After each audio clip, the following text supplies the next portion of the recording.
Olá, pessoal. Então, boa noite a todos. Sejam todos bem-vindos à nossa noite de palestra, evento.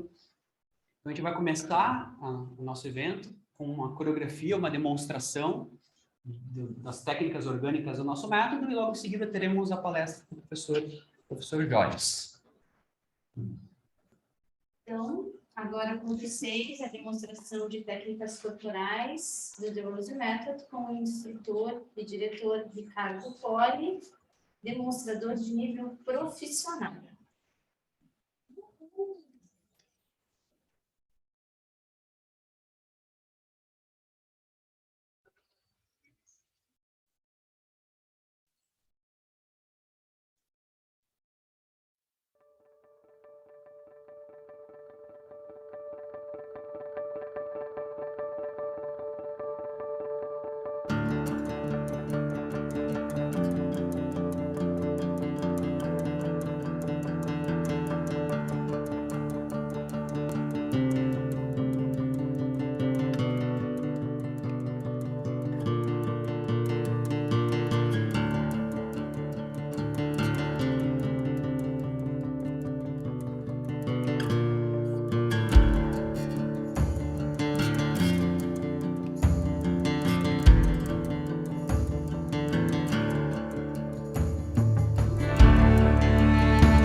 Antes de começarmos, eu queria apresentar aqui o nosso querido Jorge Marengo, professor que desde sempre foi minha grande inspiração, 20 e tantos anos que eu aprendo com ele.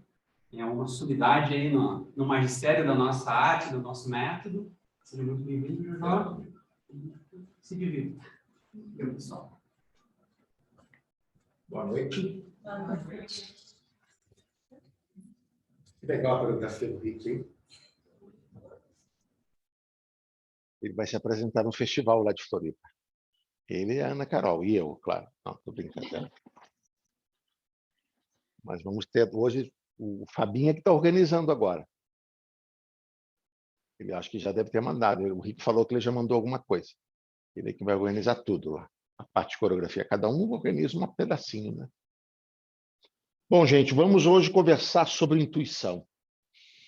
Nós temos no nosso portfólio perto de... Da última vez que eu contei, eram 26 palestras. E temos 24 cursos. É bastante coisa, né? Estão todos no nosso site. E essa palestra é uma das palestras que mais desperta curiosidade nas pessoas, porque é um tema que, de alguma maneira, permeia a nossa cultura, mas há muitas dúvidas sobre o que seja intuição, né? Se trata dela com alguma reserva por ignorância sobre o tema. Então, a palestra tem o intuito de ajudar a gente a ter um maior esclarecimento sobre do que se trata esse fenômeno neurológico, que é natural, mas não é comum. Né? Ele é natural, mas não é comum. Há muitas coisas que são naturais, que são intrínsecas à natureza humana, mas por algum motivo o ser humano não usa comumente. Não é só a intuição, tem muitas outras coisas mais. A bondade, a generosidade... Não, estou brincando, mas de qualquer maneira, há uma quantidade interessante de coisas que são naturais do ser humano, mas que não são comuns. O ser humano não usa. O ser humano não é bom, os humanos não usam. O ser humano está fora de moda. Os humanos modernos não usam de uma forma recorrente.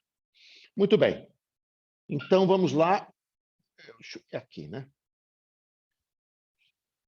Nós sempre começamos pelos agradecimentos, né? Porque eu tenho uma trajetória de... Agora farão 46 anos dedicados à propagação da nossa proposta cultural, que é hoje denominada The Rose Method, já faz mais de 10 anos. E nessa jornada, uma pessoa muito importante, na verdade fundamental, é o próprio De Rose, o próprio professor De Rose. E eu tenho um sentimento muito grande de gratidão. Eu estava conversando com quem hoje? Eu tenho uma consultoria sobre... Todo mundo sonha em ser escritor. Todo mundo sonha em escrever. Todo mundo tem que ter um filho, plantar uma árvore e escrever um livro, não é verdade? E todo mundo sonha em escrever um livro, mas às vezes não sabe como começar. E eu desenvolvi uma consultoria chamada A Jornada do Escritor. E em 16 passos, eu consigo ajudar uma pessoa que sempre sonhou tornar-se escritor, escritora, não sabia como começar. A gente vai ajudando etapa por etapa, desde do tema, construção do título, a capa, e depois acompanhando passo a passo a escrita, depois acompanhando a impressão do livro e depois a venda do livro. Etapa a etapa. Então, se você tem o sonho de tornar-se escritor, escritora, fale comigo. E hoje eu estava dando uma consultoria para um rapaz de Portugal. E pela manhã estava conversando sobre que o nosso estilo de vida, eu considero que a coisa mais bacana no The Rose Method é o estilo de vida, é o lifestyle, é a maneira como nós estamos no mundo.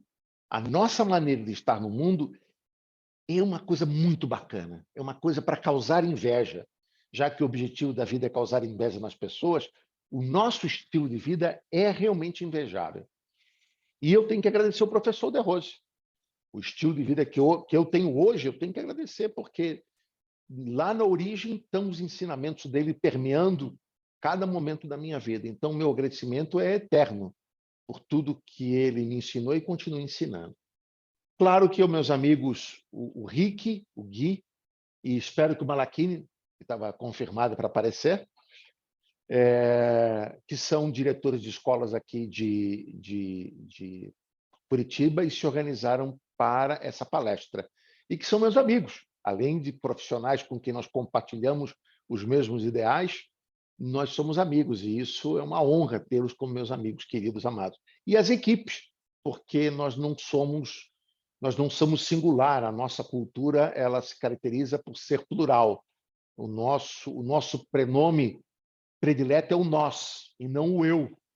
e isso faz com que a nossa cultura e o nosso estilo de vida, inclusive, seja bem interessante por isso. Aos alunos que estão presentes, mas me parece que também tem pessoas que não são alunos, porque são uma fonte permanente de inspiração para nós que somos profissionais da área. E aos irmãos Lumière, que foram os criadores do cinema. Hoje você assiste Netflix, hoje você tem o Prime Video, você consegue assistir. Hoje, eu já imaginava que em algum momento no futuro eu não precisaria ir ao cinema e eu não precisaria estar preso a um horário para assistir um filme na televisão. E hoje isso é realidade. Mas no início do prefácio, do índice do começo, estavam na França os irmãos Lumière, que criaram o cinematógrafo, que foi a primeira modalidade de cinema que existiu, de imagens animadas. Então, fica aqui a nossa homenagem aos precursores, os pais de toda essa grande revolução de imagem e som que nós chamamos de cinema, que nós falamos de televisão e que nós chamamos de celular, porque o vídeo chegou lá. Então, os vídeos, os pais dos vídeos são os irmãos Lumière. E é interessante conhecer o trabalho deles. Eles foram precursores, foram um trabalho extraordinário, do qual hoje todos nós podemos assistir o tapa que o Will Smith deu na noite do Oscar. Ninguém nunca vai lembrar qual foi o filme, mas ninguém vai nunca esquecer o tapa do Will Smith, não é verdade? Né? E há controvérsias, né? Hoje nas redes sociais, se ele deveria ter feito ou não, mas, de qualquer maneira, independentemente do mérito ou não, ficará sempre a recordação, o Oscar do tapa. Esse é que vai ficar para sempre, né? E fica também um alerta. Eu aprendi a não tentar convencer ninguém. O trabalho de convencer é uma falta de respeito, é uma tentativa de colonizar o outro. Que frase bacana. Queria que fosse minha, mas é do Saramago. E é uma frase espetacular, porque ela aponta de que todas as vezes que eu tento impor o meu ponto de vista ao outro, é uma forma de escravidão.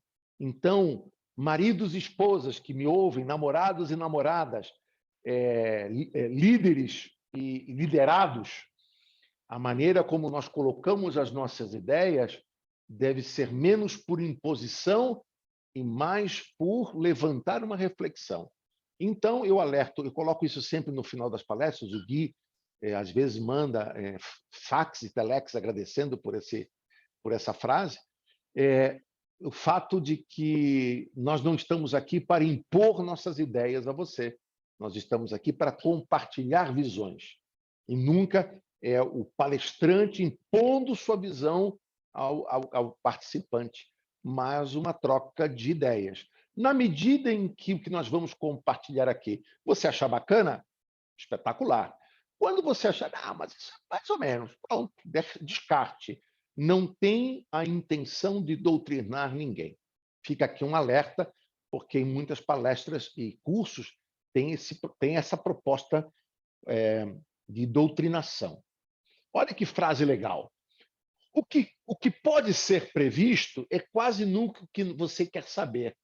E o que você quer saber quase sempre é o que você não pode prever. Bom, né? E tem muito a ver com a intuição. Como nós gostaríamos de saber o nosso futuro? Como nós gostaríamos de saber como as coisas vão acontecer num futuro próximo ou distante? Como nós gostaríamos de fazer escolhas estratégicas para que as coisas acontecessem conforme nós gostaríamos? Mas, em relação ao futuro, é um mistério. Mas a intuição, às vezes, pode dar uns vislumbres de como é esse futuro próximo ou imediato. E por isso que eu coloquei essa frase e com o cara lendo uma bola de cristal, tendo o planeta como centro, né? Muito bem, eu vou começar contando um caso emblemático que na época impactou muito a minha equipe, na época em que eu dirigia a escola lá em Florianópolis. Hoje eu não me dirijo mais, hoje eu moro praticamente em Curitiba, com a minha amada. E com a Rafinha, que está lá embaixo, e com os cachorrinhos, 2 chihuahuas, Miles Davis e Mick Jagger. Mas eu estava dando uma palestra, e em algum momento eu estava descrevendo um determinado fenômeno, e eu quis fazer uma associação para que os participantes da palestra, ou curso, era um curso, pudessem ter uma compreensão maior do que acontecia, o que aconteceria dentro deles se por acaso aquele fenômeno ocorresse. E na hora eu vi o que acontecia com a eletricidade. E eu fiz uma descrição, só que eu quero vos dizer que eu fui um péssimo aluno de física. Até hoje eu nunca entendi como é que eu consegui ser aprovado no 2º grau, porque física era uma disciplina impenetrável. Eu não entendia. Nem desenho geométrico. Você teve desenho geométrico? Eu nunca entendi desenho geométrico. Nunca. E aí eu fiz uma descrição sobre eletricidade, e aí o curso transcorreu normalmente. E aí, quando terminou a palestra, aproximou-se de mim uma ex-aluna, amiga, mas que há muitos anos não vejo, que era professora de cursos pré-vestibulares na área de física e matemática. E ela assim, Jojó, onde você estudou aquela descrição da eletricidade que você apresentou agora no curso? E eu olhei para ela, que descrição? Você não lembra, Jojó? Foi uma descrição assim, assim. Olha, eu lembro mais ou menos, mas eu quero te dizer que eu não lembro direito. Jojó foi a descrição mais cristalina, mais contundente, mais esclarecedora sobre eletricidade que eu já ouvi na minha vida. E eu sou professora do tema. Tento explicar isso para os meus alunos todos os dias. Eu queria que você repetisse para que eu pudesse repetir. E naquela época nós não gravávamos. Eu nem sei se nós tínhamos câmera naquela época, faz isso 20, 30 anos. Eu estou com 25, mas de qualquer maneira... E aí eu lembro que eu disse, olha, eu não posso nem repetir, porque eu nem lembro direito o que eu tinha descrito. E na verdade, quando eu descrevi, assim, eu preciso encontrar algo que explique o fenômeno. E eu vi o fenômeno da eletricidade acontecendo e eu fui descrevendo para os alunos conforme eu via. Eu não estava vendo, mas estava vendo ao mesmo tempo. E aquilo foi um exemplo que deixou depois a minha equipe muito impressionada. E como não foi filmado, nem os professores de física podiam repetir, eu não lembrava mais, porque aquilo já se tinha ido. E foi um exemplo muito contundente de intuição. Ou seja, a intuição tem muitas formas de manifestação. Uma delas é quando você vê, né? Mas tem outras formas, conforme a gente vai ver na palestra de hoje. Tem um outro tema, agora ligado à área corporativa, nós vamos falar um pouco sobre ela, porque a intuição cada vez mais é utilizada na área das empresas, das organizações, como um adicional na tomada de decisões. E não sei se alguém já ouviu falar, na Horn & Hess tem uma subsidiária em Jacareí, em São Paulo, está em 27 países, movimenta 17 bilhões de dólares anuais, foi comprada pela Dow Chemical já faz algum tempo, e ela trabalha com produtos químicos. Esse evento aconteceu há uns 15, 20 anos atrás. Nessa subsidiária lá, eles, na verdade, representavam a América do Sul e a América Latina. E a empresa estava muito interessada em comprar uma empresa de produtos químicos sediada na Cidade do México. E eles estavam em discussões, já estavam alinhavando, já tinham feito propostas, já tinha sido feita, estavam para assinar o contrato quando uma gerente chamada Maria Cristina Santos, na reunião final em que iam bater o martelo para comprar o desgraçada da empresa de química lá no Estado do México, ela disse, pelo amor de Deus, não comprem. E aí todo mundo parou, uma reunião de altos executivos, iam investir milhões para comprar, e aí todo mundo olhou para ela e disse assim, mas por que isso? Eu não sei explicar, mas não comprem, isso vai dar problema. Mas Maria Cristina explica, não sei, eu estou com uma sensação de que nós vamos fazer um péssimo negócio. E aí a turma, a maioria homens, deu risada, meio que desrespeitando, mas o supervisor dela disse: não vamos ainda fechar o contrato. Vamos aguardar 2, 3 dias, deixa eu pensar um pouco. Não, deixa eu pensar. Porque ele conhecia, ela dava suporte para ele, e ela tinha vários eventos intuitivos. Ela não era uma especialista, mas ele tinha várias dicas que ela tinha dado em tomada de decisões, tinham sido muito acertadas. 3 dias depois, a empresa lá entra em falência, processos judiciais importantes, e aí todos se voltam para Maria Cristina e dizem: Cris, explica! E ela fez: De Rose não faz assim, De Rose faz assim.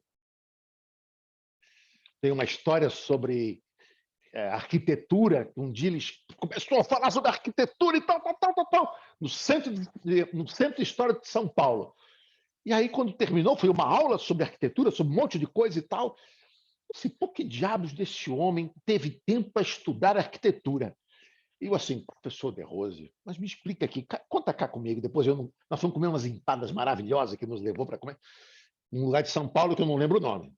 E aí nós estamos lá sentados, era um grupo de umas 20 pessoas, aí sentamos numa mesa, eu e ele, mais um grupo, mais 2 pessoas. E eu assim: professor, explica onde é que você estudou arquitetura? E aí eu não estudei. E comeu um pedacinho, uma empada maravilhosa. Ele assim: mas como é que você sabia tudo aquilo? Ele assim. Ou seja, agora, e é super interessante nós vermos como cada vez mais as empresas buscam pessoas intuitivas, pessoas que pensem, entre aspas, fora do quadrado. Porque dentro do quadrado é fácil você contratar, é relativamente fácil contratar uma pessoa. Tudo isso em função de uma coisa chamada competitividade. Eu defino competitividade da seguinte forma: é aquilo que você tem que o seu concorrente ainda não conseguiu copiar. Vou repetir, que modestas favas, eu acho essa definição maravilhosa. É aquilo que você, empresário, empreendedor, tem o seu negócio, tem que o seu concorrente ainda não conseguiu copiar. Só que há 20 anos atrás, você conseguia manter exclusividade sobre um determinado, uma expertise em qualquer área, na área empresarial, na área corporativa, na área de produtos, de serviços, durante um vasto espaço de tempo. Hoje, chegam a ser de horas. O mundo mudou, nós já vamos ver isso. Então, esta questão de competitividade, e quando eu falo de empresas, eu não estou falando de uma empresa de químicas, de produção química, como nós falamos agora. Eu estou falando do João que tem uma carrocinha de cachorro-quente ali na esquina, porque ele está competindo com 10 mil carrocinhas de cachorro-quente em Curitiba. E, na verdade, o que é que ele tem que fazer para que o cara não escolha a outra carrocinha de cachorro-quente e escolha do Joãozinho? Porque aí, quando a gente fala de empresa, de empreendimento, de empreendedor, a gente já coloca uma Volkswagen da vida. Não! Isso aqui é um empreendimento. As escolas do De Rosimetre são empreendimentos. A carrocinha de cachorro-quente, a Benessere, odontologia estética da minha amada Andressa Meson, é um baita empreendimento. Aliás, é linda, não sei se você já conhece. Então, ou seja, e ela que se tornou empresária, todo dia mata um leão. Mas o Joãozinho também mata o leão. E o Rick Poli mata 2, porque além de 3, 4, ainda é do Conselho Administrativo, então 3. Ele dirige uma escola, ele é presidente da federação e faz parte de um colegiado de presidente de federação. 4, a Carol. 5, os gatos. Então, ou seja, estou brincando. Ou seja, diante disso, então, é só para que quando a gente fala de competitividade, parece que nós estamos falando de grandes corporações. Não! A competitividade... Eu vou dar um exemplo. O professor Malachini Dias montou um estúdio de gravação na sua escola. E eu estava para fechar um contrato com uma outra empresa de Florianópolis. Aí eu fui visitá-lo por outros motivos, como diz o Tim Maia, me dê motivo, né? E ele me apresentou. E eu, tem uma nova opção, competitividade. está me oferecendo. Opa, já vamos pensar. Ou seja, isso está acontecendo o tempo todo. Está acontecendo o tempo há alguns centenas de anos, mas atualmente é coisa muito, muito, muito dinâmica.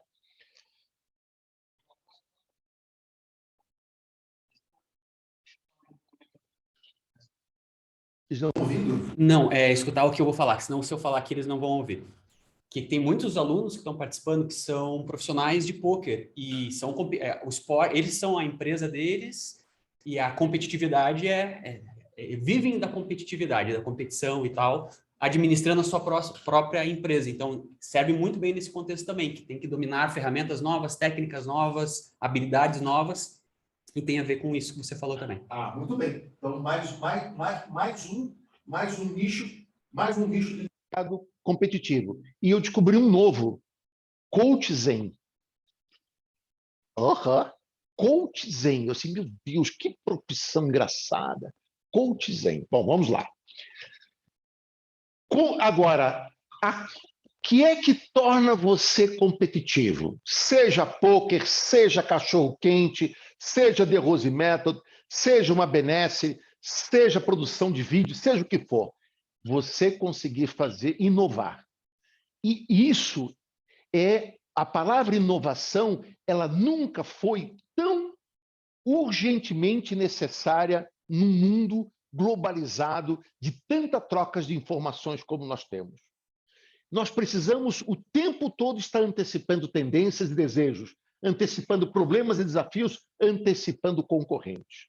Durma-se agora com barulho deste. Então, nesse sentido, a intuição é uma ferramenta cada vez mais utilizada. Ser competitivo é aquele que chega primeiro, é uma corrida, uma negociação, um fechamento de contrato que antecipa vitórias. É competitivo quem antecipa e conquista os resultados antes, primeiro que os outros. Só que tem um problema, ele manter-se-á em primeiro lugar por pouco tempo, porque daqui a 2 ou 3 horas, o seu concorrente virá o que você fez e melhorará. E aí ele alcança o primeiro lugar. Daqui a 3 horas, não são mais décadas. Nós já vamos ver isso. No sentido da competitividade, a intuição cada vez é mais largamente utilizada como uma ferramenta para conseguir criar inovação. Consiste naquela equipe dentro de uma empresa que pensa fora da curva, que pensa fora dos parâmetros. Se qualquer organização não tem pessoas que pensam fora dos parâmetros, essa pessoa já perdeu competitividade.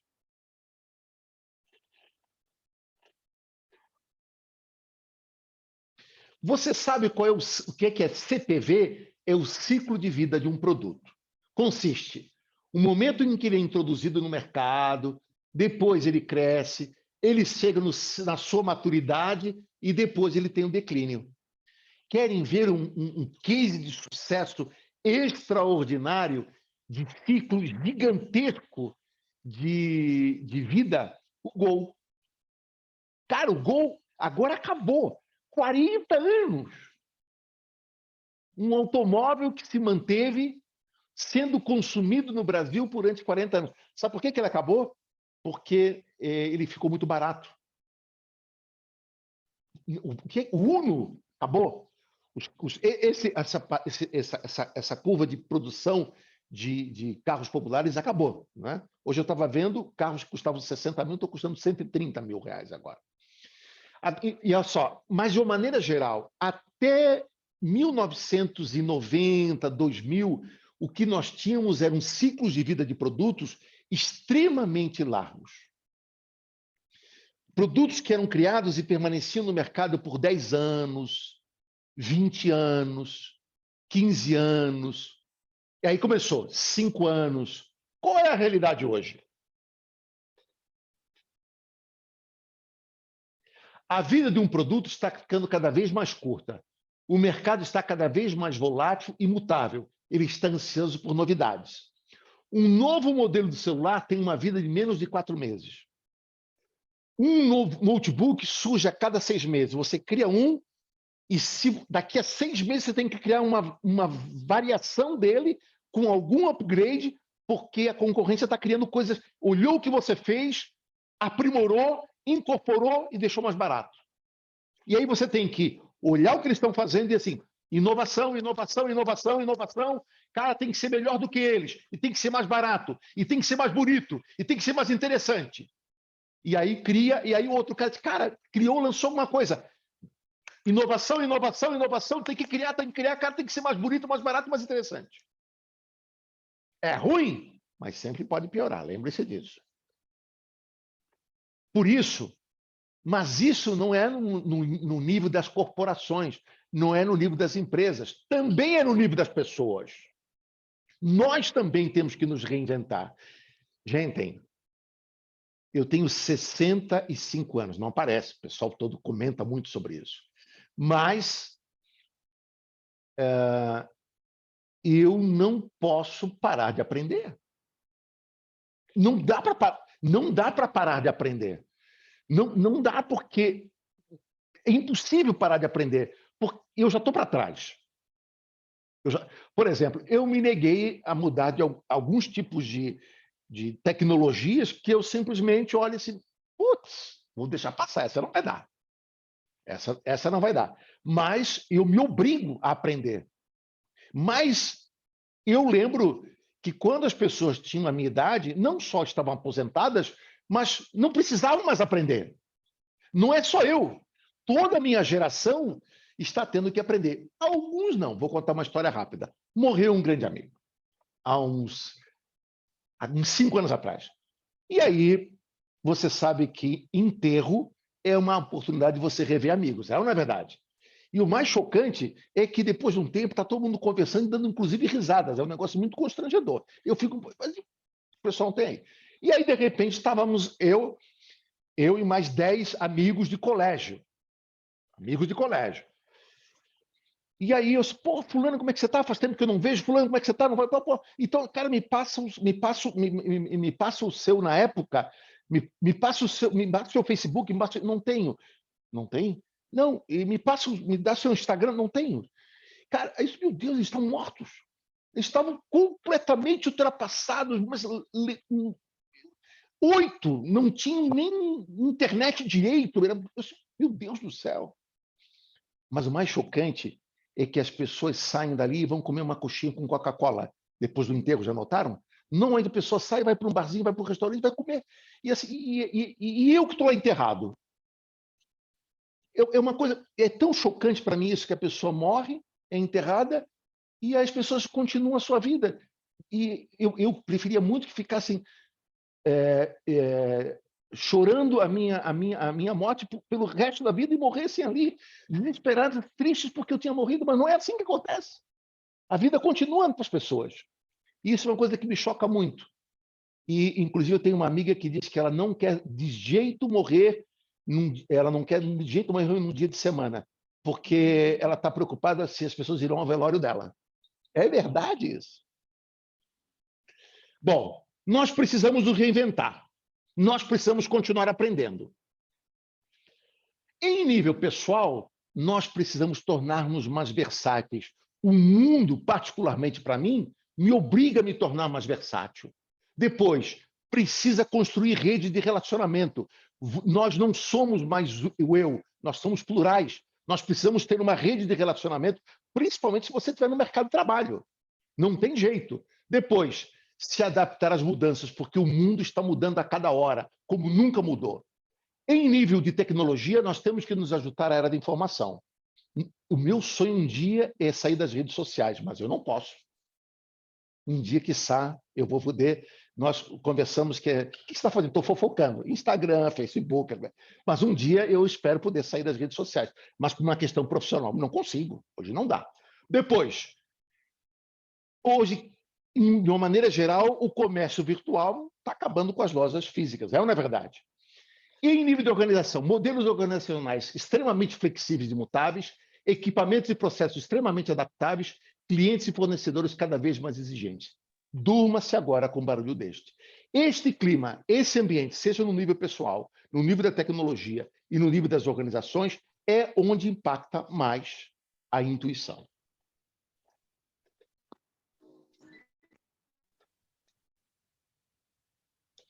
Agora, olha que coisa interessante. Você sabe que eu tenho até uma palestra chamada O Poder das Escolhas. O tempo todo, os indivíduos estão tomando decisões, mas empresas tomam decisões por elas e por todas as pessoas que trabalham dentro delas. E uma das coisas mais desafiadoras para empresas é tomar a decisão certa. Qual o caminho que eu vou seguir? Qual o caminho que a nossa corporação vai seguir? Para onde é que nós vamos? Essas decisões são estratégicas. Por exemplo, até agora eu fico pensando na decisão da Ford de ter saído do Brasil. Olha que decisão. Vocês não acharam extremamente ousada, instigante, uma empresa do porte da Ford ter saído da fabricação de automóveis do Brasil? Desafiador, não? Eu fiquei, olha, que coisa que eles devem ter começado a pensar e olhando o futuro e tentando vislumbrar para onde o movimento do mercado ia para tomar uma decisão drástica como essa num país gigantesco como o Brasil, de milhões e milhões de consumidores, ela tomar uma decisão estratégica de sair do Brasil e não fabricar mais carro. Hoje fabrica caminhão. E carros de alto poder aquisitivo são importados, mas não fabrica mais carro popular. Olha que decisão importante para uma organização. Então, só que até 1980, bom, nós precisamos tomar uma decisão. Então, vamos dar uma olhadinha qual é o histórico que nós temos em relação a isso. E se reuniam, eram 30 reuniões, um ano tomando aquela decisão, e assim é que funcionava o mundo.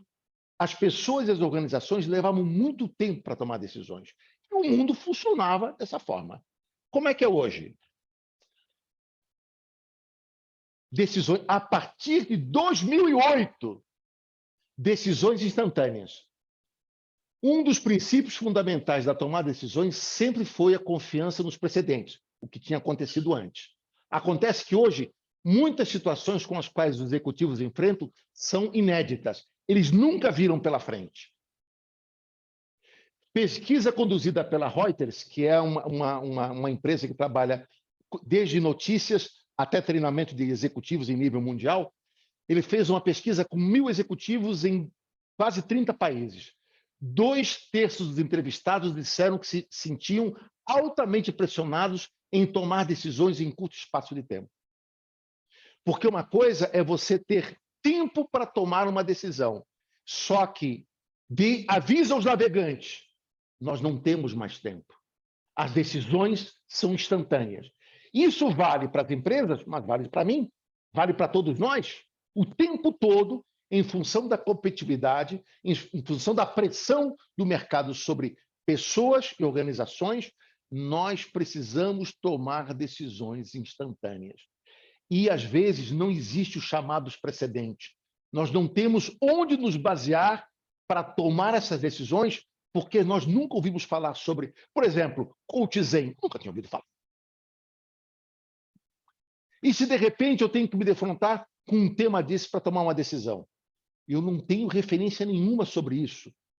Nós, o tempo todo, estamos nos confrontando com conteúdos inéditos que nós nunca ouvimos falar e temos que tomar decisões influenciadas por essas coisas. Este é o desafio. E é aí que nós vamos encontrar a intuição. A intuição é quando, bom, tudo bem, eu não tenho nenhuma informação sobre isso. Então, agora, vamos fazer um treino aleatório para ver o que é que vai surgir aqui. De repente, surge alguma coisa interessante. Mas vamos aprofundar esse tema. A intuição, ela aprofunda a qualidade nas eleições e tomada de decisões, seja dos indivíduos, seja das corporações. A questão é que o mundo não está acostumado de utilizar a intuição recorrentemente como uma ferramenta para fazer escolhas. Ela acontece para todos nós nessa sala, já tivemos alguma experiência intuitiva. Agora, nós não a ativamos recorrentemente como um hábito. Ela não é parte da maioria de nós, do nosso cotidiano. A não ser que nós tenhamos isso como uma habilidade inata ou por treinamento. É possível desenvolver e treinar a intuição. Que bom! Bom aviso, boa notícia. Tá? Que tipo de pessoa se caracteriza, você vai encontrar intuitivos? Pessoas capazes de identificar tendências sem precedentes. O cara que criou, o cara da Apple, como era o nome dele, o Jobs, era um cara que percebeu tendências sem precedentes. Criou um império a partir de uma... Ele anteviu alguns movimentos que ninguém tinha visto. Ver o que ninguém viu ainda. Depois, colaboradores com capacidade de pensar além dos limites convencionais. Isso pode ser treinado. Você pode criar um músculo neurológico para pensar fora da casinha, para pensar fora dos parâmetros. Isso vai ser treinado. Pessoas capazes de persuadir seus colegas a se livrarem do familiar e abraçar o incerto. Gente, vamos fazer diferente. Vamos fazer de uma forma que nós nem imaginamos que pode ser feito. Vamos lá, vamos experimentar. Vamos abraçar o incerto. Não é para amadores, né? Colaboradores adaptados à mudança. Esse é o mais difícil.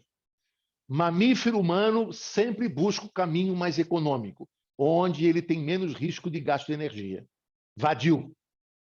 O mamífero humano é um bicho vadio. Então, mudança não é comigo. Né? Como é que a intuição atua no mundo dos negócios de forma mais característica?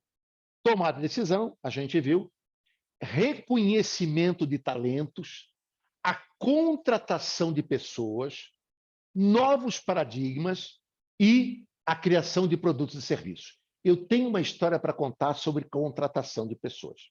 Bom, há muito tempo atrás, havia uma lenda em Blumenau. Ela era uma mulher, uma alemã, que eu não lembro se ela trabalhava na Hering ou na Artex, que eu nem sei se existe mais. Mas eram malharias importantes. Foram malharias, ainda são, de produção de confecção importantes, que inclusive produziam o próprio fio. E ela trabalhava na área de recursos humanos. Ela era a pessoa que dava a última palavra sempre para decidir quem entrava, quem não entrava. Mas era assim, estamos abertos à contratação de pessoas nessa área específica. Ok. Aí, candidatavam-se lá 100 pessoas, 200 pessoas. Aí eles faziam, o pessoal de recursos humanos, normalmente psicólogos, aplicavam uma série de testes para tentar filtrar quem eram os mais gabaritados, quem tinham os melhores recursos, os melhores talentos, ou quem tinha as melhores expertises para ocupar aqueles cargos. Tinha 20 cargos, ou 10 cargos para serem ocupados. Uma empresa de porte, pagava bem, muita gente se candidatava. Aí ia filtrando, até que chegava nos 20, tinham lá 10 vagas, olha, tinham 20 pessoas que eram as pessoas que o RH indicava. E aí colocavam numa sala. Colocavam numa sala. E aí disse, olha, desses 20 aqui, esse são as pessoas que nós mais indicamos. E nós já indicaríamos, mas tem que chamar a Frauen lá. E aí chamavam um alemão. E aí, é uma alemã, eu não lembro exatamente assim, mas essa história me contou pessoas que trabalhavam na direção da Hering, ou da Artex, já não lembro mais. E aí ela entrava. Ela entrava e olhava as pessoas. E aí eles faziam uma dinâmica de grupo, conversando como se não fosse nada. O objetivo era ela interagir um pouco com as pessoas. Às vezes ela nem fazia pergunta, era uma coisa dela olhar e tal. E aí, tipo, emparedava as pessoas, ela dizia, é este. E aí algumas das pessoas do recurso diziam, não, mas aquela pessoa, olha, ela é a mais indicada. Ela só olhava e virava as costas e saía. E aí as pessoas olhavam e diziam, se ela indicou, é esses que vão. E perguntavam para ela, mas como é que você... E ela acertava muito. As pessoas que ela apontava viravam talentos dentro da empresa. vamos imaginar que ela não acertasse tudo, mas que ela acertava em grande... Havia um grande percentual de acerto na eleição das pessoas que ela apontava como talentos para contribuir para a melhoria da organização. E perguntavam para ela, como é que você sabia que eram essas pessoas? Essa pessoa está dando um resultado impressionante. Como é que você sabia, fulana? E ela simplesmente assim, ela nem respondia, porque o canal dela intuitivo, ela desenvolveu uma habilidade para reconhecer talento. E que não estava dentro dos alfarrábios dos parâmetros dos recursos humanos. Então, na tomada de decisões, reconhecimento de talentos, a contratação de pessoas, novos paradigmas e criação de produtos e serviços. Bom, eu tenho uma história muito legal, que é muito famosa. Alguém já ouviu falar no Akio Morita? Quem foi Akio Morita? Quem sabe? Isso mesmo. E o Akio Morita, da Sony, um dia estava em Nova York. Estavam falando isso, acho que nos anos 80 ou 90, não lembro bem. E naquela época, haviam aqueles microsystems, lembra que as pessoas usavam, muita gente que não era nascida, mas as pessoas saíam pelas ruas de Nova York, até no Brasil, tocava fita cassete, e havia umas caixinhas de som, e a pessoa saía com aquilo em cima do ombro. E saía pelas ruas com aquele negócio monstrengo, que na verdade já era um aparelhinho pequeno perto do que a gente comprava, que eram uns aparelhos gigantescos. E o Akio Morita estava caminhando na rua e, de repente, ele olhou aquilo e ele viu um aparelhinho deste tamanho, praticamente do tamanho de uma fita áudio-cassete. Muitos aqui nunca ouviram falar nisso, né? Uma fita áudio-cassete. Alguém nunca ouviu falar? Que isso já não existe mais há muito tempo. Você lembra da fita áudio-cassete? Ah, que bom. E aí, aí ele volta para o Japão, reúne a sua equipe de criação, de inovação e criação de produtos e diz assim, eu quero que criem algo que nunca foi criado antes. Algo que produza som, que possa ser ouvido por um fone e que tenha o tamanho praticamente de uma fita de audiocassete para a pessoa colocar no bolso. Metade do grupo disse que era impossível. Ele despediu essas pessoas. E ficou com os que, pelo menos, disseram que não era, disseram que não era possível. E aí ele criou o Walkman, que foi o primeiro aparelho que você colocava uma fita cassete e saía para caminhar. E foi uma revolução. E foi a partir de uma antevisão de algo que nunca tinha pensado que era possível, que ninguém nunca tinha pensado, nem imaginado. Ele viu algo que não tinha precedentes. Só que olhe bem para esses olhos que um dia a terra há de comer. Eu tenho certeza que você já viu alguma coisa que ninguém nunca tinha pensado, você não respeitou e um dia isso alguém pensou e criou e você deixou de ficar milionário. Então, mesmo que você ache que é uma bobagem, preste atenção nas suas bobagens. Elas podem não ser tão bobagens assim. Já dizia Gui Nunes há muito tempo, né? Então, temos que ficar atentos a isso. Uma outra informação, que é um dado estatístico muito interessante, existe a Universidade Federal de São Carlos, em São Paulo, fez uma pesquisa com empresas que trabalham na área de setores eletrônicos, óticos e informática. O canal principal para mudança e inovação de produtos não é baseado nos precedentes. É pensar em produtos que não existem, que nunca foram imaginados. Eles têm equipes só para criar coisas que ninguém nunca pensou que pudessem ser utilizadas. Eu fico impressionado com a quantidade de coisas. Eu digo assim, estou precisando de uma coisa, estou precisando de um porta-giz que deixa o giz em pé. Ninguém nunca inventou isso. Eu vou lá no Google, tem. Alguém pensou e produziu. Está vendo como você tem que respeitar suas bobagens? Podem ser nem tão bobagens assim. Né? Nós temos o caso do Geninho, Geninho, que criou, ele é daqui de Curitiba, é do Paraná, e criou um sistema de implante dentário revolucionário no mundo, que ninguém nunca tinha inventado, um cara daqui.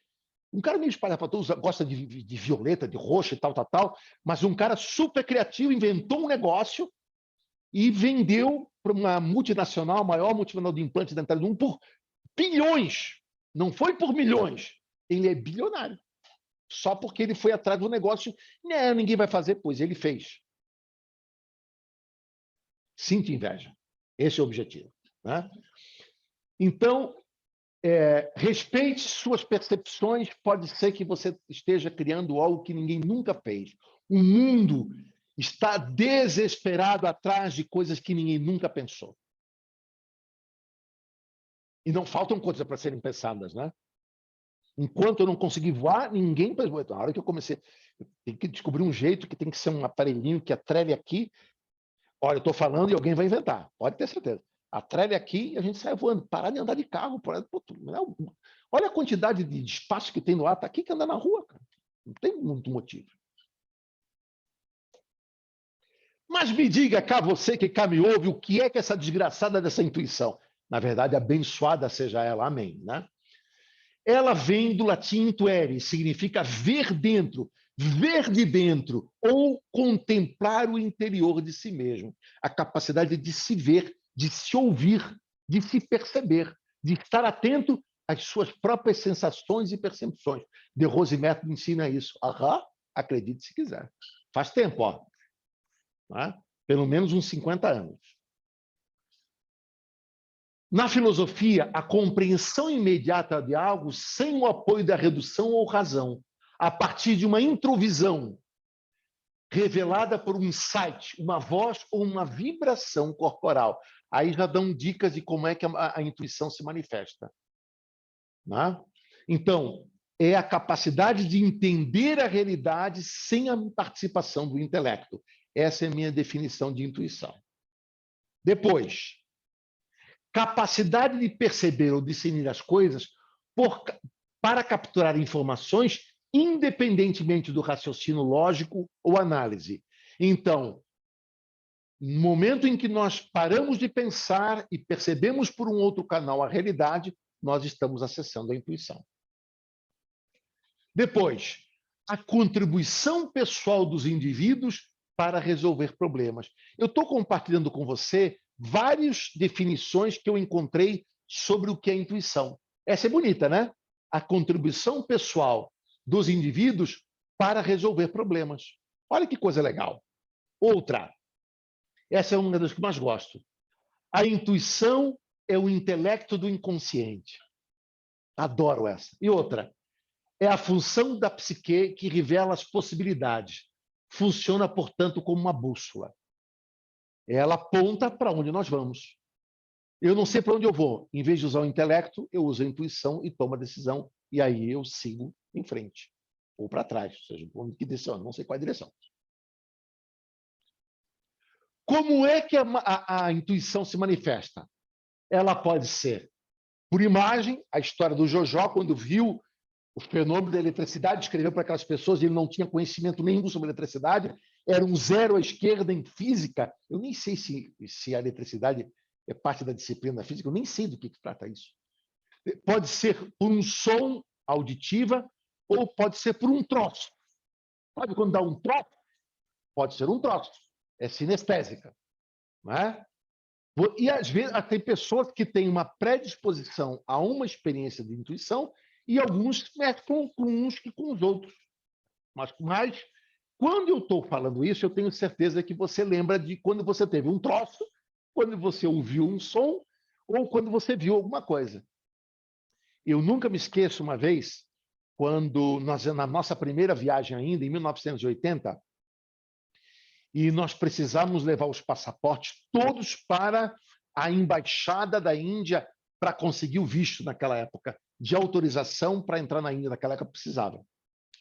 E aí, um dos organizadores da viagem resolveu ir no dia seguinte. E aí, o professor de Rose disse assim, fulano, não vá. Mas por que eu não vou? Já comprei passagem, não vá, cara, não vai dar certo. Como é que você explica isso? Eu não sei. Eu tenho certeza que se você for amanhã, você não vai conseguir os vistos. Mas depois da manhã, você pode até alterar a passagem, na época era Transbrasil. Não, eu vou amanhã. Chegou lá, era dia da independência da Índia. A embaixada não abria. Ele teve que pagar uma hospedagem e mudar de qualquer maneira a passagem para conseguir entrar na embaixada para conseguir o visto outra vez. Né? Meu Deus, como é que você sabia? É assim que ele faz. Né? Ou seja, de alguma maneira, quantas vezes a gente... Temos aquela história, que inclusive está no nosso... Os Mamonas Assassinas, não sei se todo mundo... O baterista, um dia antes, gente, eu sonhei que o avião ia cair. Não vamos. Bobagem. Caiu o avião. Se ele tivesse respeitado, ele não teria ido, pelo menos. Mas ele foi pelo grupo, né? E morreram todos. Hoje estaríamos assistindo o show do Mamonas Assassinas. Né? Do Gênesis, não. Gênesis acabaram. Sabiam? Sabia disso? Acabaram ontem, fizeram um show final. Quem não sabe, o Gênesis foi um grupo super importante de rock progressivo. E o Phil Collins, e tá bom, estou falando de pessoas que já estão para a maioria aqui nunca ouviu falar. Mas os Gênesis foram importantes na minha adolescência. Faziam um som muito bacana. Né? Era uma época muito psicodélica da vida, então o Gênesis fazia parte do psicodelismo, inspirava nossas viagens. Né? Muito bem, vamos lá. Uma coisa interessante, a lógica é o motor da intuição. O que eu quero dizer com isso? Mesmo que você seja intuitivo, intuição só não serve. Você precisa você teve uma sacada, agora você tem que trabalhar. Agora você vai usar a lógica, vai usar o raciocínio, vai usar aquela visão que você teve, aquela sacada, aquela coisa que ninguém nunca viu, e cara, bom, agora tem trabalho. Você vai usar a lógica, o raciocínio, vai sistematizar para transformar aquilo em um produto que seja competitivo, seja um serviço, seja o que for. Então, a lógica é o motor da intuição. Não basta ter grandes sacadas. Você precisa 10% intuição e 90% trabalho. Não tem atalho. Tem que trabalhar. Ninguém vive só de intuição. Mas, deixa eu falar de um cara chamado Timothy Leary. Quem já ouviu falar no Timothy Leary? Timothy Leary foi um professor universitário, junto com Richard Albert, que foram os pais da contracultura e do psicodelismo. Eles são os pais do LSD. Toda a juventude dos anos 60 e 70 foi influenciada por essa droga, que criou a contracultura, que quebrou os parâmetros e paradigmas da sociedade ocidental. E eles foram presos. Ele foi considerado o inimigo número 1 dos Estados Unidos, porque ele incentivava os jovens a quebrarem seus parâmetros através de drogas. Eu não estou dizendo que eu não estou fazendo apologia à droga, pelo amor de Deus. A Shiva, seja o que você decidir, a Orixá, seja o que for. Mas, assim, na época foi um movimento cultural importantíssimo. E o Richard Albert foi um cara que tem uma história que eu conto no curso de meditação, foi o primeiro cara que, quando voltou da Índia, escreveu o primeiro livro dos anos 70 sobre yoga no Ocidente. É um livro chamado Be Here Now, não sei se alguém já ouviu falar. É um livro muito, muito legal, super psicodélico. E ele ensinava yoga. Ele está vivo até hoje, mora no Havaí. Bem velhinho. E o Timothy Leary foi um cara que foi expulso de Harvard, claro. O cara mandava o pessoal se drogar, foi expulso. E ele foi considerado inimigo número 1, ficou preso muitos anos, e quando saiu, as empresas o contrataram para pensar fora da casinha. Ele vivia só de pensar. Morava numa casa da Califórnia, de frente para o mar, e tinham 5 ou 6 empresas, e o trabalho dele é só, olha, nós precisamos de ideias ventiladas para pensar coisas novas. E ele era contratado para pensar coisas novas. Então, embora tenha sido um homem maldito, era um cara inovador. E olha que interessante. Ele era um cara tão curioso, nunca perca a curiosidade. Como dizia o meu irmão o menor, por amor de Deus, né? Não perca nunca a curiosidade. quando ele estava... E ele, como era um cara que pensava muito, deve ter usado muita droga, tinha um câncer cerebral. E ele pediu, ele estava nos últimos dias de vida, e ele pediu para colocar uma câmera e um telão, porque ele queria assistir o seu momento da morte. Ele tinha curiosidade de saber como é que ele morreria. Olha que ser humano fascinante, né? Cara, eu estou louco para ver como é que eu vou morrer. Ele queria se ver, está acontecendo, está chegando, falta 1 minuto. Sabe? Tipo assim, fascinante, vamos dizer assim, no mínimo assim. É claro que provavelmente ele entrou em inconsciência, não conseguiu assistir, mas o tempo todo ele estava curioso a respeito das coisas. Por isso ele é tão inventivo. Por isso que o trabalho dele era pensar fora da casinha. Olha que cara legal. Genial, né? De Rose deveria ter sido, em vez de inventar um tal de método de Rose, ele devia ter sido contratado para ele, que ele é bilhardário para pensar fora da casinha. Que se tem um homem que pensa fora dos parâmetros, é ele. Um dia ele pensou num talher que era garfo, mas num lado fosse uma lâmina serrilhada, para que a gente pudesse cortar e, ao mesmo tempo, comer, espetar. Era bom, alguém vai inventar esse aparelho ainda, esse talher ainda. 2 num, faca e garfo. Era bom, né? Ia ser interessante. Do outro lado, podia ter uma colherzinha também, não. Eu já estou inventando demais. Mas olha que interessante, né? Carol, você ficou interessado em assistir a sua própria morte?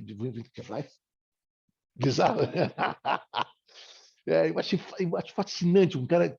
Assim, o nível de curiosidade dele. Era uma das pessoas mais curiosas do mundo. E a sua sede de aprendizado. Ele tinha 80 e poucos anos. Ele continuava com uma sede de aprendizado sobre tudo. E quando a gente está aberto a aprender, a gente está. É como se o mundo ficasse fresco, né? Pô, o que tem para aprender hoje? O que eu vou aprender coisas novas hoje? Às vezes, não, eu tenho 65 anos, não tenho mais nada para aprender. Mas essa geração já morreu. Quais são as idades da intuição? As crianças e os incultos. Porque a formação acadêmica embota a intuição, porque nós ficamos cheios de dados. Pensar por dados é pensar dentro da casinha, é pensar por parâmetros. Então, as crianças que não têm informação nenhuma e têm suas sacadas. E tem algumas crianças que são muito geniais com isso. E fazem perguntas que nós não conseguimos responder e pensam, e se o mundo fosse assim? E pudesse ser assado? E os que não têm cultura, porque eles não têm o elemento acadêmico da racionalidade, da cultura. A cultura embota a intuição. Acredite se quiser. Estamos ralados, né? Então vamos lá. Mulheres e homens. As mulheres são mais intuitivas porque o homem ativa um lado do cérebro que está ligado à racionalidade. A mulher ativa normalmente o lado do cérebro que está ligado à intuição. E há um lado não racional, vamos dizer assim. Por isso que ela abre um canal. E, normalmente, eu considero que nós, homens, agora falando do gênero masculino, somos muito mais completos ao lado de uma mulher. E a minha experiência é que as mulheres são, todas as mulheres que eu conheci, que eu trabalhei, que eu conheci, tinham sempre no final eu perguntava, o que você acha? É uma voz a ser ouvida, sempre. Elas têm uma visão, a gente é muito racional mesmo. Algumas pessoas escapam, mas a maioria dos homens são muito mais racionais do que as mulheres. Por isso que o mundo é delas mesmo, né? Grandes intuitivos. Einstein, Beethoven. Beethoven fez a nona sinfonia a nona sinfonia e já era surdo. Para tomar banho, cara. E a nona sinfonia, cara, que fascinante. Ele estava surdo. É ruim. Depois, o Mozart, um dia botaram um piano, tinha 5 anos, começou a tocar. Nunca tinha tocado nada. Quem viu o filme com aquele filme que é do... Quem é o diretor? O diretor é fantástico. Esqueci o nome dele. É o melhor filme de Mozart que eu já vi. É muito interessante. Ele deu uma risada meio esquisita. Alguém já viu? Você viu o filme? Ninguém viu, nunca viu? Muito. Amadeus. Quem é o diretor? Não é o Brian De Palma. É o Brian De Palma? Não, eu acho que é o... Quem? Opa. O cara que criou o Starbucks, ele viu uma nova forma de tomar café. Ele viu antes de criar. Depois convenceu algum grupo de pessoas para investir no negócio dele. Hoje é a maior rede de cafeteria do mundo. E nós descobrimos que se toma um café honesto no Starbucks. Eu achava que não se tomava. Mas se toma, né?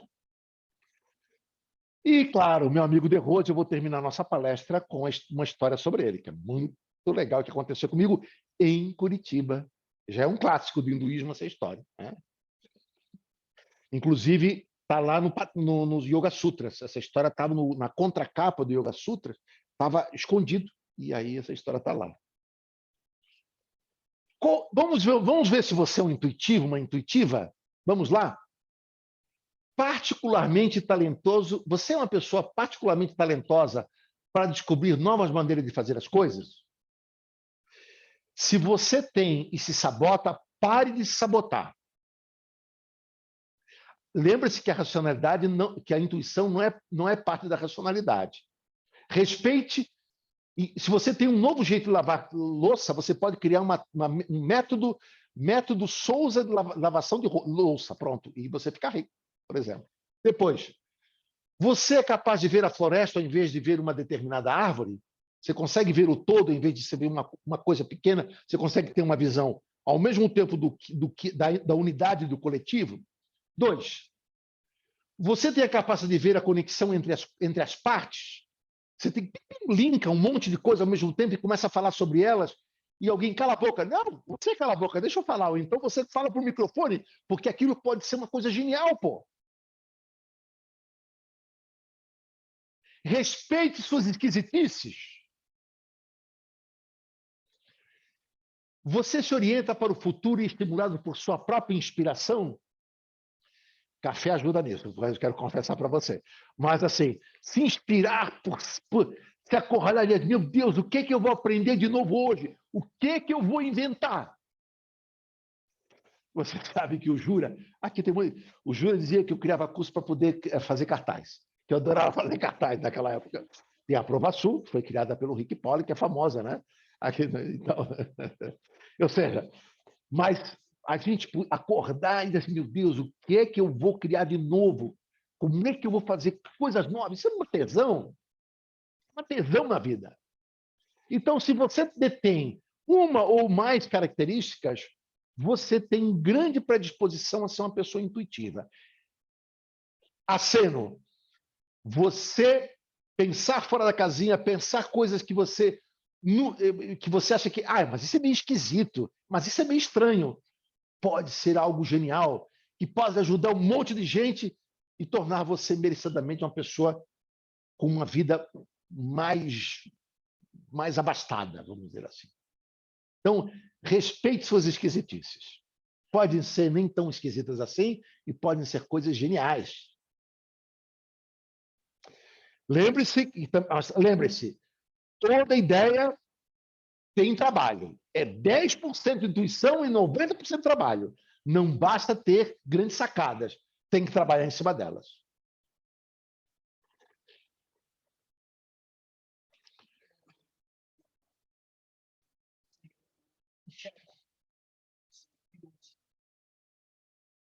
Milos Forman. Obrigado. Já morreu. Depois vi outros filmes que ele fez, mas eu acho que ele já faleceu. Milos Forman nunca esteve entre os meus grandes diretores. Eu tenho alguns, o Alan Park eu gosto muito do Scorsese. Scorsese eu amo. Não sei se você conhece. Scorsese é o máximo. E aquele que fez Francis Coppola, que fez O Poderoso Chefão. Esse é fantástico também. Vamos lá. De onde vem esse troço que dá em você essa percepção? Ela não vem do que você já sabe. A intuição não vem do que você já detém de conhecimento. Ela vem de um canal. Por isso que o De Rose aponta lá para cima. mas é de algum lugar que está fora, que nós chamamos. A única explicação que nós explicamos de onde vem essa fonte dessas sacadas, dessas ideias, dessas coisas que ninguém nunca viu e que você vê e que a gente vê em alguma, nós chamamos de inconsciente coletivo, que é aquela parte que eu não sei se é memória, que eu não sei o que é, mas é ali que está armazenado. Você acessa e puxa e traz, e aí revela-se para você. Né? Imagino que, de repente, o Beethoven estava sem fazer nada e, de repente, aquilo, ele surdo, veio... Tanana, tanana, aí ele já pensou que aquilo não era por instrumento, mas ele viu vozes. Tararara, e aí viu 100 vozes. Tararara, e aí entrou, bum, bum, bum, e aí começou. E quem diz que não foi assim?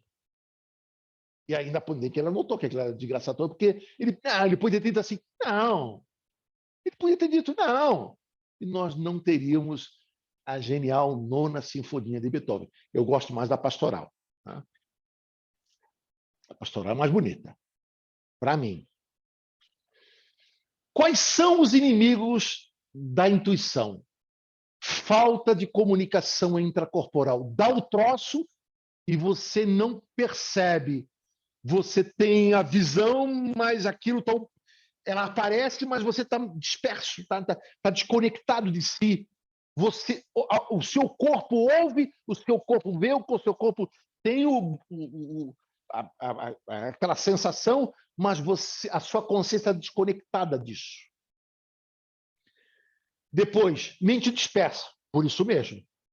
Emocionalidade instintiva. A emocionalidade está ali. A sensação de que está brigando com o mundo, de que tem não existe uma emocionalidade mais pacificada. Né? E dominado pelos parâmetros, só consegue ver dentro da casinha. Eu tenho uma personalidade formada. Eu nunca me esqueço, um amigo de 18 anos me falou isso. E eu até fiquei com inveja, assim, porra, mas eu não tenho, cara. Ainda bem. O que tem a personalidade formada só vê dentro do quadrado.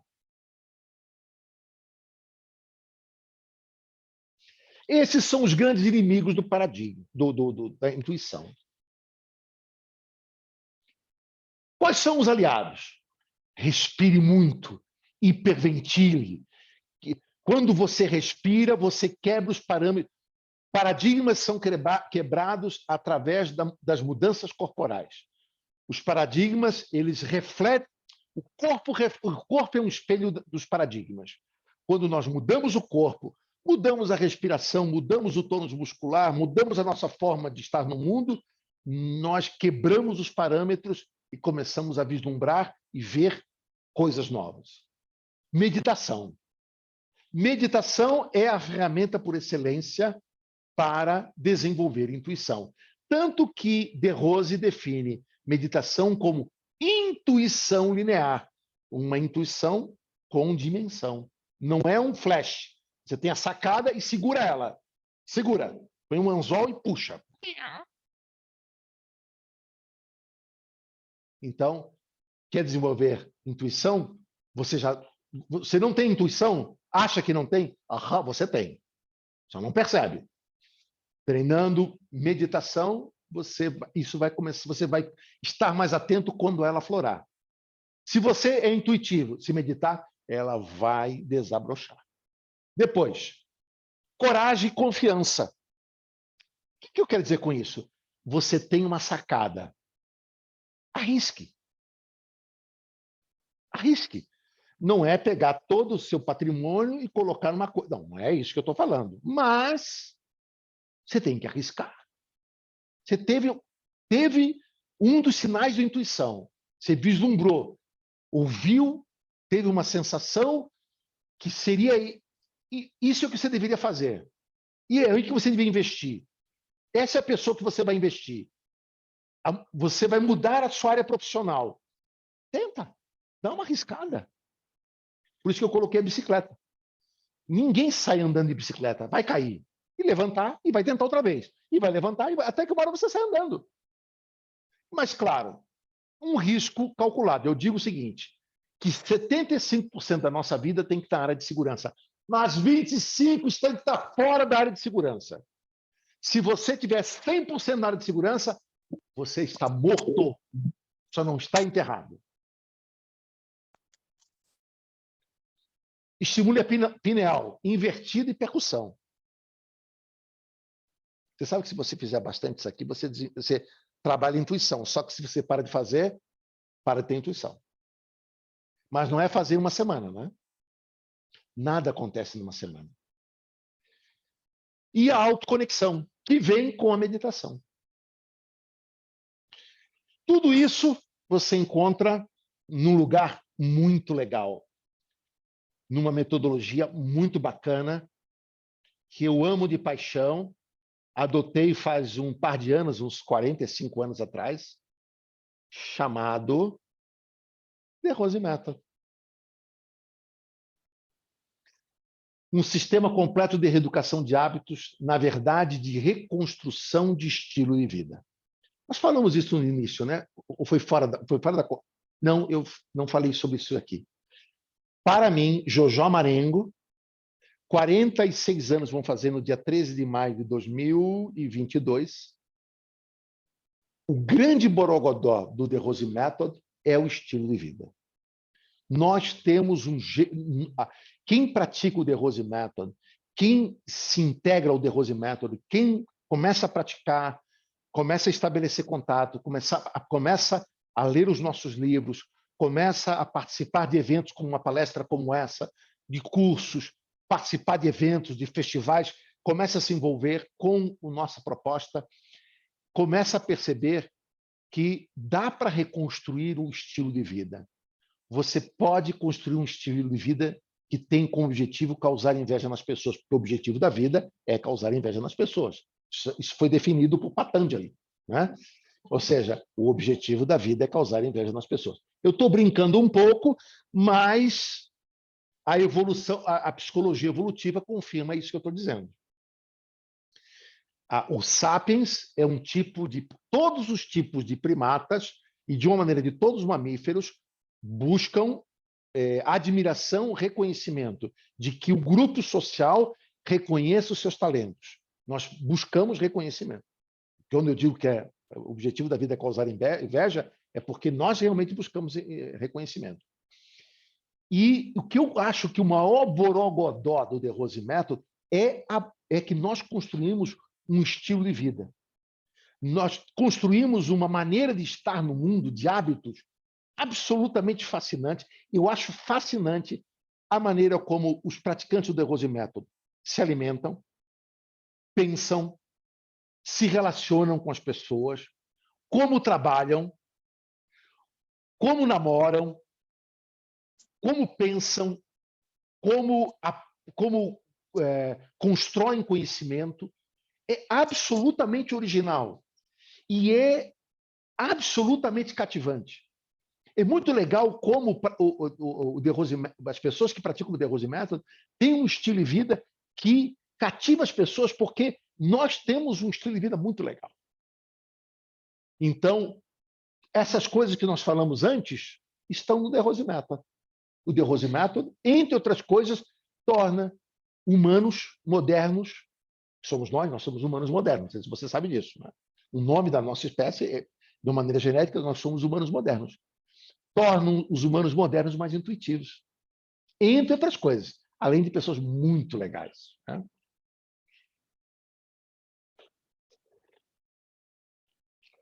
Eu adoro uma frase que diz o seguinte: todo mundo quer ser tratado como diamante, mas nem todo mundo quer ser polido. Bacana essa frase, né? Eu adoro ela. E o The Rose Method tem uma forma muito legal de polir as pessoas. Ao invés de dizer o que elas têm que fazer, nós influenciamos as pessoas pelo exemplo. Nós adotamos um estilo de vida tão bacana que as pessoas que vão praticando com a gente acham que, pô, que bacana a maneira como você se alimenta. Mostra como é que é. Vamos fazer um gourmet. E a gente ensina as pessoas a cozinhar de uma forma absolutamente revolucionária. E a gente a gente vai ensinando as pessoas porque nós somos pessoas bacanas. Isso é uma coisa muito legal. Isso é muito bacana. Bacana é uma palavra tão antiga e continua bacana, não é verdade? Todo mundo usa bacana. Né? Bacana não saiu fora de moda. Joia saiu fora de moda. Mas bacana continua bacana. Bacana é uma palavra bacana mesmo. Né?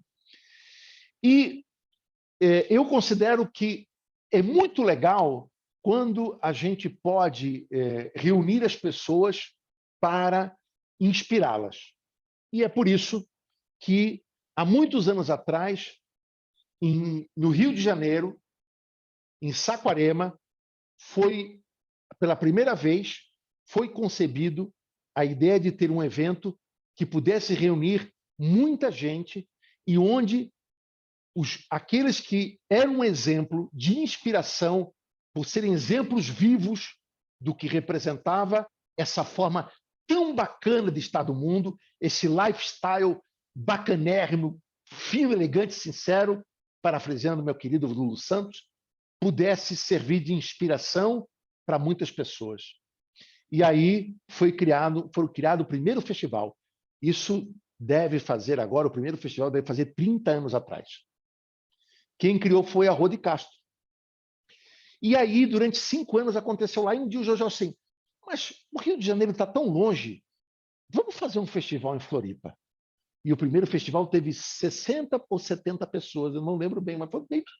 E ali, hoje, esse ano fazem 25 anos que nós realizamos consecutivamente, menos esses 2 últimos anos, festivais em Floripa, que é uma oportunidade única de estarmos juntos com pessoas inspiradoras e nos inspirando pela presença delas.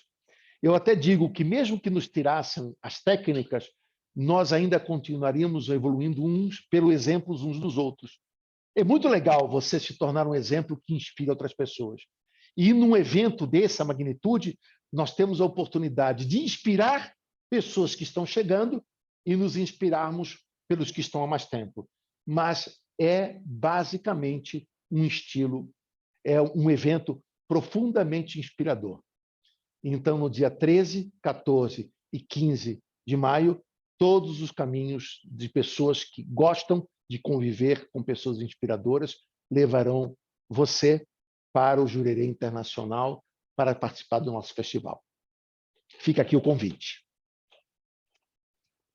E, antes de dar um encerramento formal, eu queria contar uma pequena história que aconteceu em Curitiba, dando o exemplo do maior intuitivo que eu conheci, que é o professor De Rose, com quem eu tenho o prazer, a alegria, o contentamento, a satisfação de ser supervisionado, de ser amigo, de ter partilhado até agora 46 anos compartilhando ideais. E um dia, Curitiba sempre foi um dos lugares que mais trouxe o professor De Rose e organizou, e eu continuo organizando eventos com ele. E isso deve fazer uns 15 anos atrás. Eu vim de Floripa para participar de um curso que aconteceria na escola, e eu acho que na escola do Champagnat, na época, que agora está aqui. Não é nessa escola, só que era em outro lugar, mas essa escola Champagnat. E aí eu cheguei pela manhã, estacionei meu carro, disse, bom, eu ia almoçar, o evento só ia ser à tarde, tal. Vou no shopping. Eu fui no shopping, acho que fui no Shopping Miller, na época só tinha ele, não tinha não. E naquela época tinham CDs, então você tem que contar que o tempo era na época que tinha um CD, não tinha MP3. E aí eu entrei numa loja de CDs e tinha lá a Rita Franklin, The Best of, alguma coisa assim, e tinha essa música, A Say a Little Prayer for You, que eu não sei se você conhece, que é uma música sensacional, criada pelo Burt Bacharach. E, tem a música, que naquele tempo não tinha internet, não tinha música na internet para a gente baixar.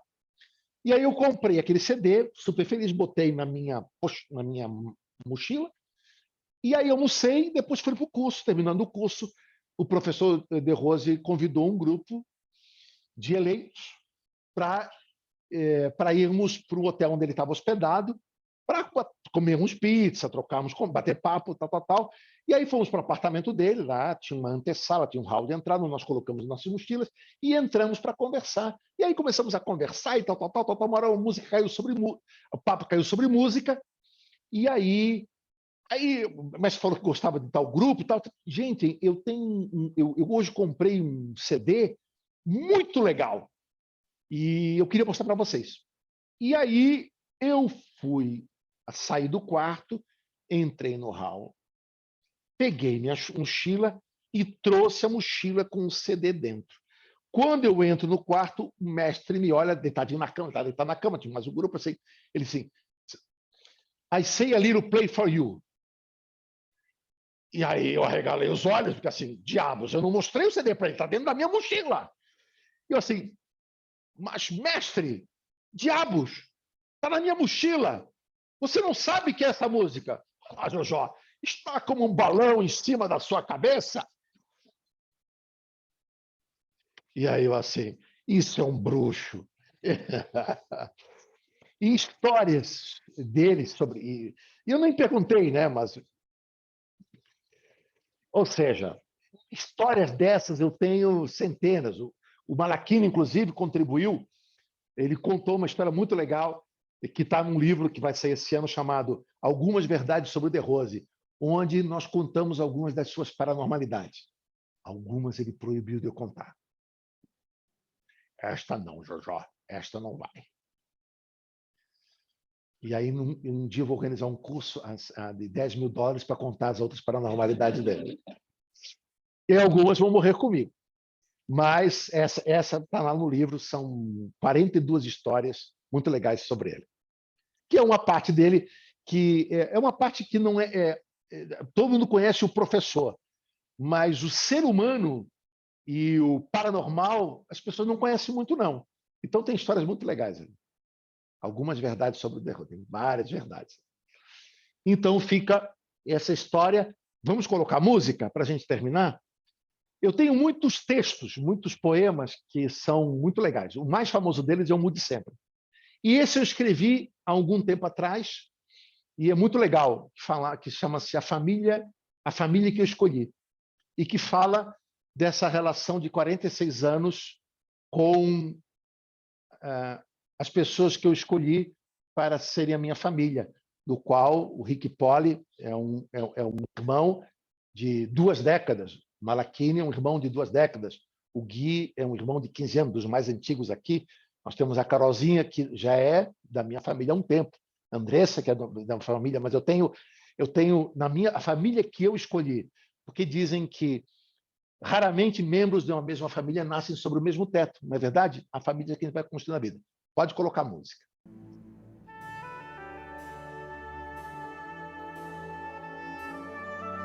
A família que eu escolhi para viver não é a família que eu nasci. É a família que o Senhor do Carmo escolheu para mim.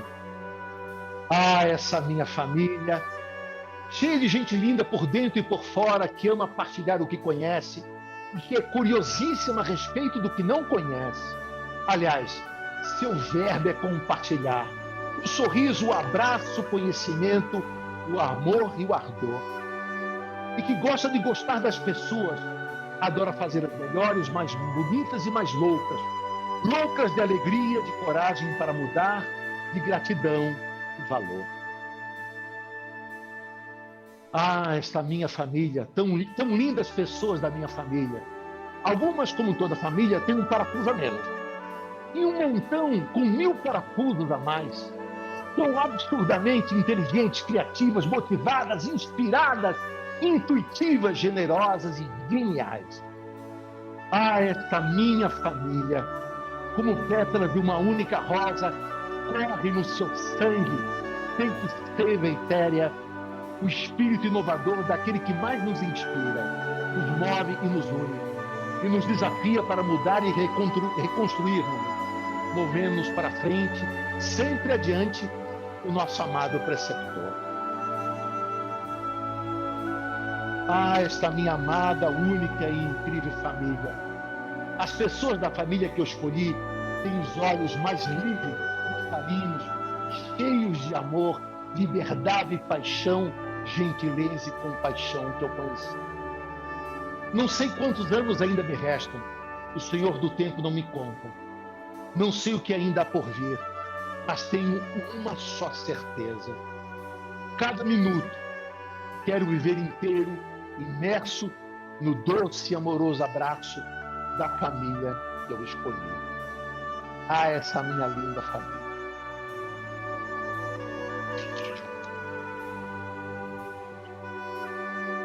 Acabou-se que era doce, quem comeu arregalou-se. Terminamos.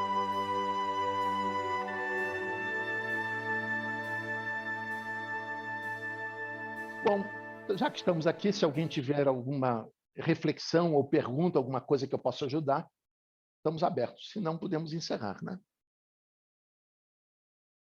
Dou-lhe uma. Dou-lhe... Pode.